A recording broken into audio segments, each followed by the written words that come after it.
Voilà, bonsoir. Ndenge na prometaki bino. Na uti kinga boatia na ma campagne comme on ndeko nanga Bubula Yondela. Na makambo eleki oyo ndeko na biso foto lobalika lite ya kanda afingaki na tali ba image wa ma ezama watro. Faut pas que ba réseaux sociaux et puis ça biso privilège to courage ya kofinga bato gratuitement. Na ina sengi vraiment pardon na ndeko nangai. C'est un ami, c'est un frère il y a longue date. A yokingai a ko limbisa ye ndenga lobi na tonga ko senga ba avocat na ye ba kende na place dossier za na parquet ba retirer plainte mais quand même bisonyo surtout le moyen to banga pe quand même l'état au fandika na tongo la muki boy devant caméra tout devant téléphone aux mois giga ya 1000 francs au tché au bandi ko finga bato un responsable un père de famille ce n'est pas normal.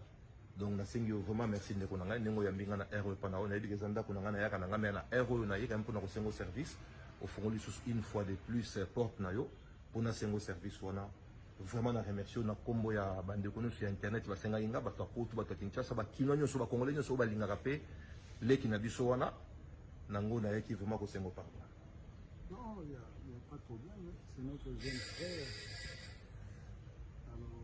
Nous on s'est déplacé dans le petit bout c'est pas en ligne. Non, ça ne va droit au cœur. Il faut que tu n'aies pas compris.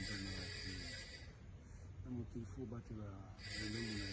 Avant que il faut résumer plusieurs fois. Je ne sais pas peut-être c'est la jeunesse, mais bon. Au fond, je n'ai pas de problème. Dès que je suis bouillé, l'eau de gens entiers là-bas. Ça là-bas, formalité, c'est la justice qui prime. C'est-à-dire que la justice qui est décidée. Je peux retirer ma plainte, mais bon, la justice va continuer, le ministère public va continuer, comme ça, il y a un peu de problème dans le Congo, donc on a la justice. C'est vrai. Voilà. Nous avons les sommets de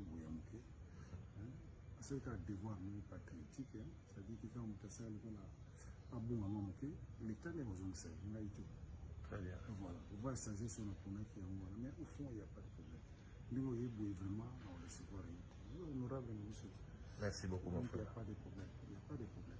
Merci, Ndegolanga. Merci beaucoup. Bonne soirée. Merci beaucoup. Voilà, bonsoir.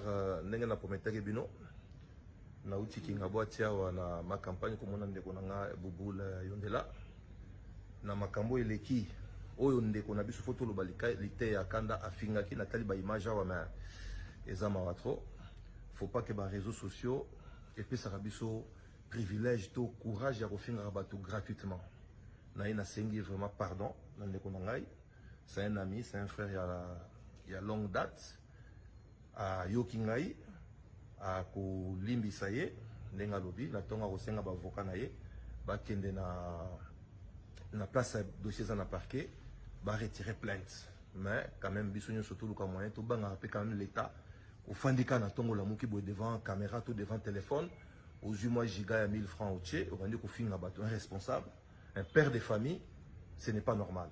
Donc na sengi vraiment merci ndeko nanga nengo ya mbinga na RO pana ona yedi kezanda kuna ngana yaka nanga na RO na yeka mpona ko sengo service au fond une fois de plus porte na yo pona sengo service wana vraiment na remercier na kombo ya bandeko no sur internet ba senga inga bato akotu bato Kinshasa ba kinonyo so ba congolais so ba linga rapé leki na biso wana nango na yeki vraiment ko sengo pardon.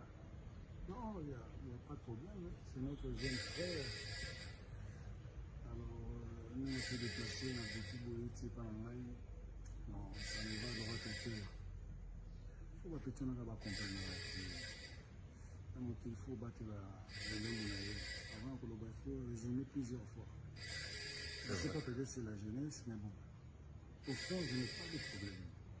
Dès que je suis bouillé, l'eau de gens entiers là-bas. Ça là-bas, formalité, c'est la justice qui prime. C'est-à-dire que la justice qui est décidée. Je peux retirer ma plainte, mais bon, la justice va continuer, le ministère public va continuer, comme ça, il y a un peu de problème dans le Congo, donc on a la justice. C'est vrai. Voilà. Nous avons les sommets de c'est un devoir patriotique, c'est-à-dire que quand on a ça, on a bon moment, l'État n'est pas besoin de ça.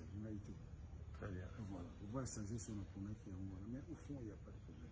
Nous, vraiment, on honorable. Merci beaucoup, mon Donc, il n'y frère. a pas de problème. Il n'y a pas de problème. Merci, Ndeko Nanga. Merci. Merci beaucoup. Bonne soirée. Merci beaucoup.